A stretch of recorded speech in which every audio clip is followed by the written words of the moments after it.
اسی طرح دنیا میں کوئی بھی انسان یہ نہیں چاہتا کہ ہماری خلوت کی زندگی، ہمارے پوشیدہ زندگی دنیا کے سامنے آ جائے۔ اگر ہم سے کوئی کہے کہ آپ کو اتنا انعام ملے گا، ہم آپ کو بلینک چیک دے دیں گے، جتنا چاہے آپ اس میں اماؤنٹ بھر لیجئے گا اس میں، لیکن آپ کی جو رات کی تنہائی ہوتی ہے وہ ہم پوری دنیا میں اسے لائیو دکھا دیں گے۔ اللہ گواہ ہم تیار نہیں ہوں گے۔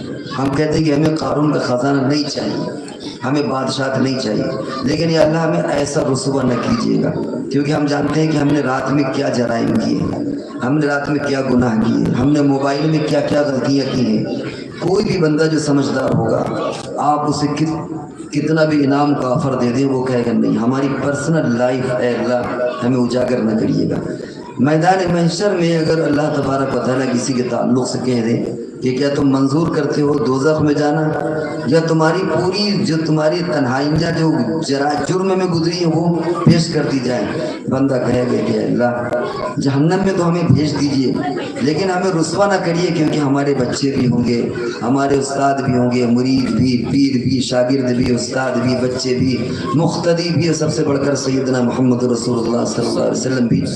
ہماری تنہائی کی زندگی ایسی ہوتی ہے، لیکن دنیا میں ایک واحد ہستی رسول اللہ صلی اللہ علیہ وسلم کی، جن کی تنہائی بھی آپ کے سامنے منظر عام پر ہے کہ تنہائیوں میں کیا کرتے تھے۔ تو یہ جو زندگی اللہ تبارک و تعالیٰ نے ہمارے سامنے پیش کی اور اس کو پورا انتظام فرمایا، باقاعدہ صحابہ کرام کو یعنی ایک انتظام کیا کہ آپ کی جلوت خلوت ساری زندگی ہمارے سامنے اسے پیش کی جائے۔ یہ کیوں؟ یہ وہ جواب ہے کہ ہم نبی اکرم صلی اللہ علیہ وسلم سے کیسے محبت کریں، محبت کا انداز کیا ہوگا، ہم کس طرح محبت کریں۔ کیا چند بلیاں گاڑنے سے محبت ادا ہو جائے گی، کچھ بلب لگانے سے محبت ادا ہو جائے گی، نعرہ لگانے سے محبت ادا ہوگی؟ یاد رکھیے اس طرح کی چیزیں ہم یہاں پر جائز ناجائز کا فتویٰ دینے نہیں آئے، آپ کرتے ہیں شوق سے کریں، مبارک ہو، شوق سے کریں، لیکن یہ محبت کا حق ادا نہیں ہوگا، محبت اس سے آگے کچھ چاہے نہیں۔ نبی اکرم صلی اللہ علیہ وسلم نے نشے کے تعلق سے فرمایا، نشے کی پوری لعنت اور اس کے سلسلے میں شراب نشہ وہ کسی قسم کا ہے، آپ نے منع فرمایا۔ کیا ہم اس سے رک رہے ہیں؟ کیا ہمارے سماج میں نشہ نہیں ہوتا، چاہے وہ بیڑی ہو، سگریٹ ہو، حقہ ہو، پان مسالہ، یا آگے بڑھ کر کے اور بہت ساری چیزیں ہوں، کیا ہم نشے سے رک رہے ہیں؟ رسول اللہ صلی اللہ علیہ وسلم نے ہمیں صفائی ستھرائی کا حکم دیا کہ آج ہم بدنامی کا ذریعہ نہیں بن رہے۔ آج کیا بہت سے علاقوں میں یہ نہیں لکھا ہوتا کہ Muslims is not allowed here, مسلمانوں کو اس کالونی میں جگہ نہیں ہے؟ اس کی بنیاد کیا ہے؟ ہم کبھی کبھی اپنی خامیوں پر پردہ مذہب پر ڈال دیتے ہیں، ہم کہتے ہیں کہ صاحب تعصب کی وجہ سے ہمیں نہیں دیا جا رہا، یہ معاف کریے بات ایسی نہیں ہے، ہماری گندگی کی وجہ سے نہیں دیا جا رہا۔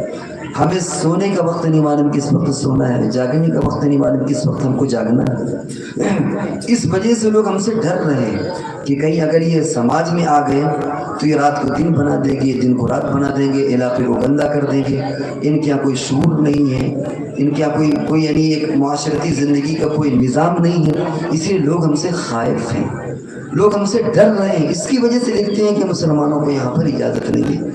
ہم نے مذہب کو بلا وجہ بدنام کر رکھا ہے، ہماری گلیاں گندگیوں سے بجبجا رہی ہیں، گلیاں ہماری گندی ہیں، ہم 50 روپے 100 روپے جمعدار کو نہیں دے سکتے، اوپر سے پولیتھین کی وہ پھینک دیتے ہیں جس میں ڈائپر بھی ہوتا ہے، MC اور اللہ جانے کہے کے کپڑے ہوتے ہیں، اللہ جانے ایسی ایسی چیزوں کے ہوتے ہیں جو ہم اسٹیج پر بیٹھ کر وہ نام نہیں لے سکتے، کچھ کھلا کچھ پنی میں پیک وہ گلیوں کے اندر ڈال دیے جاتے ہیں، بچے نکلتے ہیں کوئی ناک بند کر کے کوئی شرما کے نکلتا ہے، یہ ہماری گلیاں ہیں۔ رسول اللہ صلی اللہ علیہ وسلم نے فرمایا الطہارۃ نصف الایمان، النظافۃ شطر الایمان، کہ آدھا ایمان تمہاری صفائی ہے۔ صفائی تمہاری پہچان ہے، اور آج ہم نے اپنے گلیوں کو گندا کر رکھا ہے۔ تو آخر کون سی وہ چیز ہے جو نبی اکرم صلی اللہ علیہ وسلم کی ہم نے زندہ کر رکھی ہے؟ اصل آپ کی محبت یہی ہے۔ ہم کیسے محبت کریں؟ ہم کہتے ہیں شوق سے لگائیے بلیاں، آپ سجاوٹ کریے، کوئی اس میں آج کے دور میں ہر زمانے کے دور اور ہر زمانے کے مسائل کا ایک الگ دائرہ کار ہوتا ہے۔ ہمیں نہیں کہتے کہ ایسا مت کریے، ٹھیک ہے، لیکن اس کے ساتھ ساتھ ہمارے سماج میں جو برائیاں ہیں، کیا ہم ان برائیوں کو دور کر رہے ہیں؟ کیا ہمارا پڑوسی ہم سے خوش ہے؟ اگر ہم فلیٹ میں رہتے ہیں تو کیا ہمارے سونے کی ایسی ٹائمنگ ہے کہ اگر ہم اوپر رہ رہے ہیں تو نیچے والا پریشان تو نہیں ہو رہا؟ ہو سکتا ہے کہ لحاظ میں وہ نہ بھولے، لیکن کیا وہ ہم سے خوش ہے؟ ہمارا پڑوسی کیا ہم سے خوش ہے؟ کہ کیا ہم نے زندگی کو، معاشرتی زندگی کو بنا رکھا ہے؟ ہم کو چھو کر کے بھی اسلام نہیں گزرا۔ اور سب سے زیادہ افسوس اس بات پر ہوتا ہے جہاں اگر یہ کہا جائے کہ بھائی میرا نام مثال کے طور پر رشید ہے، اگر کوئی یہ کہے کہ صاحب یہ گندا ہے، صاحب زید عمر بکر یہ گندے ہیں، تو پھر بھی گوارا ہو جاتا ہے۔ لیکن جہاں یہ کہا جائے کہ مسلمان گندے ہوتے ہیں تو گویا ہم سبب بن رہے ہیں اسلام کی بدنام کرنے کا، ہم سبب بن رہے ہیں مذہب کی بدنام کرنے کا۔ تو آج کی اس طرح کے جلسوں کا پیغام یہ ہے کہ ہم کوئی عزم لے کر کے اٹھیں، ہم کوئی عزم لے کر کے اٹھیں۔ یہ ہر سال جو عید میلاد النبی آتا ہے ہم مناتے ہیں، اس میں ہم تجدید عہد کریں۔ آج ہمیں تجدید عہد کرنا ہے، ہم کوئی عہد کر کے پیمان کر کے اٹھیں کہ نہیں، اب ہم اپنی ان گلیوں کو، اپنے علاقے کو ہمیں نشہ مکت بنانا ہے، ہم نشہ نہیں ہونے دیں گے، ہم سختی کا معاملہ نہیں کرنا، قانون اپنے ہاتھ میں نہیں لینا، لیکن جو کام محبت سے نکل آتا ہے وہ سختیوں سے نہیں نکلتا۔ آپ پھٹی میں ہاتھ رکھ کر کے بچوں کو سمجھائیں کہ نشے کے کیا کیا نقصانات ہیں، اس کی فہرست ہے، میں تفصیل سے نہیں جانا چاہتا کیونکہ وقت میرا تقریباً ہوا چاہتا ہے۔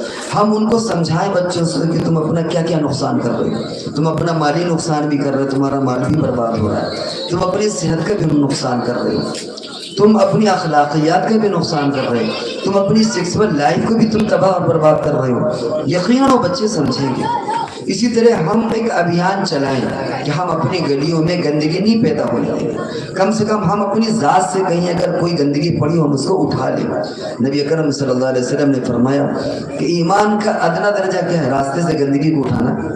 اس سے مراد خالی کیل کانٹے نہیں ہے کہ کیل سے کوئی گاڑی پنچر ہو جائے گی ہم کیل کو ہٹا دیں، ٹھوکر اینٹ سے کسی کو ٹھوکر لگ جائے گی، یہ چیزیں بھی، لیکن اس کے ساتھ ساتھ اگر کسی کو دیکھ کر کے اذیت ہو سکتی وہ چیز بھی ہماری ایمانی رسپانسبلٹی کہ ہم اس کو ہٹائیں۔ اگر کوئی پنی پڑی ہم اس کو اٹھا کر کے اس کی جگہ پر پہنچا دیں، یہ بھی تو نبی اکرم صلی اللہ علیہ وسلم نے درس دیا ہے، بلکہ ایمان کا سب سے ادنا شعبہ قرار دیا۔